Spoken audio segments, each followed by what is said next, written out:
Welcome back to episode 5 of Why Do I Do That? So today's question is, why do I feel like I can't stop healing? And being addicted to healing is very common. It's something I know a lot about personally and through my clients. So there's 3 parts to this that I want to explain to you today. And the first part is that it's an unconscious validation of the belief that you aren't enough. And what I mean by this is that if you are constantly seeking out another modality, another shadow worker, another belief worker, you want to go to all of these deeper layers all of the time, that's fine and that's great. And there's a place for that.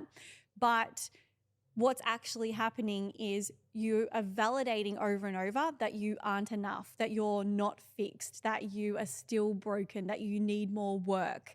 And for somebody who's had a lot of trauma, the healing industry can be a little bit of a trap. And so what happens is we never actually get to the end of healing, and we never get to this stage where we stop doing the work and we actually start just enjoying life. So I'm going to talk to you a bit later about the 3 stages of healing. But the first part to why you're addicted to healing and why you can't stop is this unconscious validation of I'm not enough, I'm broken, I can't be fixed, and we're constantly seeking out somebody who can fix us.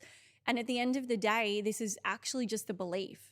It's a belief of, and it's that belief of I'm not enough, which so many of us already have, and it's being poked throughout this healing journey. So it starts to manifest as I'm not healed enough, and it's basically just this not enough, but in the shell of a healing journey. It's still this not enough at the bottom of everything. So the first thing that I would say to people is working on this subconscious belief of I'm not enough, but also your belief about what healing is. Where are you going with it? So many people say, I'm doing the work, but it's like, what for? What's the end goal? How do you want to feel? What's your values? What do you want your life to look like? They have no idea. They're just digging and digging and digging with no end goal. So number 1, it's an unconscious validation of the belief that you're not enough. You need to remove that belief, but you also need to know where you're going with it. The second part to this is a lot of the healing work is intellectualizing it. And what I mean by this is that you start to become very self-aware, and you start to, especially if you go into the sort of healing industry, the side where you're looking at your beliefs and you're looking at your shadows and you're looking at why you do what you do, you can actually start to bypass any sort of feeling. And what this looks like is every time you have a thought, you think, where did that thought come from? And you break it down and you start to intellectualize everything. It's a great habit to have, to be able to pick apart your mind and to be able to take control of your thoughts. But it also means that you are completely bypassing the part where you have to actually feel the trauma, feel the things that happen to you. And I did this for the first, I want to say 8 years of my healing journey. I completely bypassed any sort of feeling. I had shifted hundreds of beliefs from my subconscious mind. And anytime I would be triggered, I would be like, what memory does this come from? Why am I feeling this? What's happening here? And I would be digging through. I would never actually be allowing myself to feel anything. And it was in one of my sort of low slumps that I called, they're actually a really good helpline. I called the Blue Knot helpline, which is a helpline for people with complex trauma. And I was speaking to this lady who was a counselor, and she said to me, you're really, really self-aware. It sounds like you've done a lot of healing work, but you're still struggling. And I said, yeah, that's why I'm calling you. And she said, I actually think that you need to be banned. You need to be banned from intellectualizing anything, from wondering, from digging into where something comes from and what's the belief and why am I thinking that and where does that thought come from. You need to have a complete ban on that, and you need to have like a good few months where you just commit to feeling your feelings. And I think I went, bleh. I think I dry reached. I was like, I cannot do that. I can't I can't feel my feelings. And that was when I realized that that was exactly what I needed to do. And since then, I've had so many clients who I've given the exact same advice to. I've noticed, oh, okay, you've been going to this healer and that healer, and you've been coming to me and wanting to just focus on mind work and subconscious and brain and beliefs, but not once have you actually cried. You've told me some really traumatic things, but there's never been any emotions released. What's going on there?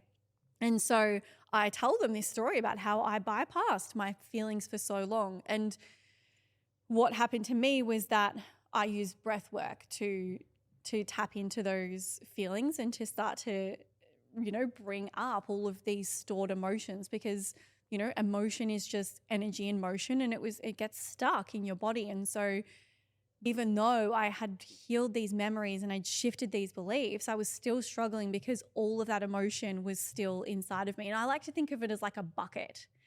And every time you don't feel it, you're pushing it into your bucket. And my bucket was overflowing. And often people say, like, I don't want to feel. I don't want to go into that part where I have to feel it all and let all of the feelings come up, because I'm worried that if I open that box and I start crying, I'll just never stop. It'll just keep going forever. I'll get depressed and I won't come out of it. But what actually happens is that you might feel like you're depressed for a period of time, but what's actually happening is every time you feel the sadness, you're tipping a little bit of sadness out of your sadness bucket. And it does go down. And eventually you get to the point where you've got rid of all of those old emotions. And when you burn your toast in the morning, you're not having a mental breakdown because you don't have this overflowing bucket. You just go, that's shit, and you chuck it in the bin and you put another bit of toast on. But this is what starts to happen once you start to tip out that bucket. So when you're only intellectualizing and you're only just using your intellect to dig through things, you start to actually get caught in this loop of overthinking. So I always say to my clients, if you're overthinking, you're underfeeling. Because if you're getting in this loop of your mind racing and trying to figure everything out, that's your brain trying to keep your mind busy so that you don't have to feel the uncomfortable feelings that are actually coming up as a result of these thoughts. So every time that you're overanalyzing things, that is your key pinpoint. Oh, okay, I'm overthinking. My brain's gone into chaos. What is it that I'm avoiding feeling? And for me, it was the hardest. For some people, it's easy, but for me, it was the hardest part of healing. Actually having to spend, and a few months turned into a year where I was doing breath work, and there was a lot of emotion to come out. And if I wasn't educated the way that I was, I would have thought that I was, going back down this dark hole, but I knew that I was doing this for a reason. I had done all this work without ever having to feel. This was my time to bring it all up and to let it all out. And since then, it's amazing how much more tapped into my emotions I am and how much more connected to my body I am. So the third part to this addiction to healing is that often the people that seek out healing and get addicted to it in this way are the people that are addicted to chaos. And when I say addicted to the chaos, what I mean is they're addicted to re-triggering themselves. So what happens is they're going to all of these different healers in an unconscious way. They're not doing this deliberately. It's very unconscious, but they're going to all of these different healers to work on their trauma so that they can keep talking about and bringing up their trauma over and over. And this is the reason why some people go to different psychologists and kind of, move around psychologists regularly, because they want to keep bringing up their story. They want to keep talking about their trauma, and they want to keep telling that story and re-triggering themselves over and over, because this is what their normal is. And it sounds crazy. It sounds like, why would anybody do that? Why would anybody be stuck in it? They're going to a psychologist to heal it and to fix it. But the reality is, most of the time their identity is completely wrapped up in that trauma. So because their identity is somebody who is traumatized or somebody who had this thing happen to them, it's almost impossible for them, unless they do a deeper level of work, like subconscious work, to actually come out of that trauma and to move past it, because it is who they are. It's no longer something that happened to them. It becomes who they are. And so they get addicted to this fight or flight response. Like they live in fight or flight. So when they're feeling calm and when things are going well, they feel uncomfortable and they feel bored and they feel like something's wrong or something bad is coming. And so they go to a new psychologist or a new person and they bring up all their trauma all over again and speak about it all over again to trigger themselves back into what they know to be true. And so I was this person, not necessarily going to all different healers, but I was this person who my entire identity was wrapped up in my trauma.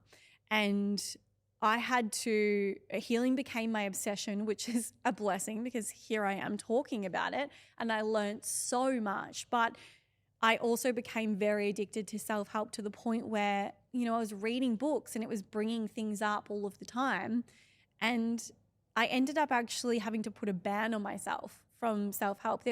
I think it was a year that turned into maybe even 2 years where I wasn't allowed to do another course. I wasn't allowed to read another self-help book. I had to my whole focus and word for those 2 years was fun. And this is where I'm going to talk about the stages of healing, because something that I teach in my healing modality and that I've created is this 3 stages of healing. And I teach this to my students all over the world. And what it is ideally, people say healing is not linear, which is true. You do go back and forth and you jump around. But in an ideal world, there are 3 stages of healing that you should move through. And most people are stuck in stage 2. So the first stage of healing is realization. It's the realization that you're struggling and that you can actually do something about it. Because how many people do we know that walk around saying this is shit and that's shit and I hate my job and or I hate my relationship but this is just what it is, and they complain about their lives over and over and over, and they have no idea that they can change their reality. They have no idea that healing exists. And if someone says to them, there's this really cool book, or do you know, this is your belief systems, you can point it out to them as much as you want and it'll just go straight over their head. Like they will not hear it. It won't land. They won't realize. They will never have this waking up realization of, I actually create my reality. I actually can control this. And so the first stage is the realization that you can actually do something about it. And for me, this was picking up someone had given to me Louise Hay's book, You Can Heal Your Life. And I started learning about subconscious and beliefs and things like that. And it blew my mind. And that was my realization of perception and beliefs and how your thoughts create your reality and how the brain works. And that was me done. So once somebody has this realization and they go into this first stage, they start seeking things out and people start talking to them about things, and someone says, have you looked at hypnotherapy and have you tried belief work, and there's this thing called Reiki and breath work, and they find out about all of these different modalities and they enter into this next stage, which I call the work. And so we call it the work because it's hard. I say this all the time. Healing is for brave people. It's fucking hard work. It's emotional. It's draining. It's confronting to look at all of these parts of yourself. Most people don't want to look at any parts of themselves that they're not comfortable with. They want to just project that onto other people. Oh, he's this and she's that, and they're the ones that are hurting me and they're the ones that are doing things wrong. And if they just changed, I'd be okay. No one wants to go, well, what can I change inside that's going to help me change my life? So these brave people who enter into the work and they start to do things like going to see a psychologist or a therapist, or they go to hypnotherapy. As I mentioned, they start to do the work. But what happens is a lot of people get stuck here and they never move to stage 3, which to me is surrender of all of this work and moving on with the next part of your life. And as I said, a lot of people's identity gets stuck within this healing work stage that they never actually move to the part where they kind of surrender and let that go and just enjoy life to the fullest. And again, this was me. My identity was so wrapped up in trauma because I'd gone from healing my own trauma to then working with women with the same trauma as me. So I was talking every day about people being assaulted and abused, and I was speaking about my own experiences over and over, and I was so in the trauma. Even though I was helping people, it was my whole identity. And so I actually went through a period where I did a complete flip in my business. I had trauma clients backed up for months, and I made an announcement saying, as of this date, I'm not working with ... And it was sexual trauma, complex trauma, PTSD. I'm taking a break for a little while, and I took 6 months off, and I just worked with smaller traumas. And it allowed me to become somebody who didn't suffer and struggle alongside my clients, and who wasn't talking about that and had my whole identity wrapped up in that. And I started to change my identity. I started to show up different. I decided who I wanted to be. I was like, I want to be fun, and I want to be free, and I want to show people how good it can get. Instead of being like, this is complex trauma and this is how it works and this is my trauma and this is it was like, I've had heaps of shit happen to me, but look how fucking good my life is right now. And so I created this new identity and this new story where I'm like, I'll be the example. I'll show you how good it can get. And so that completely changed me, my experience, my life. And I designed everything around that so that I could move into this stage where I just got to enjoy life and have fun. So that stage 3 is where you move into, I guess when I say surrender, what I mean is surrender of the story, surrender of doing the work, and surrender of digging into yourself.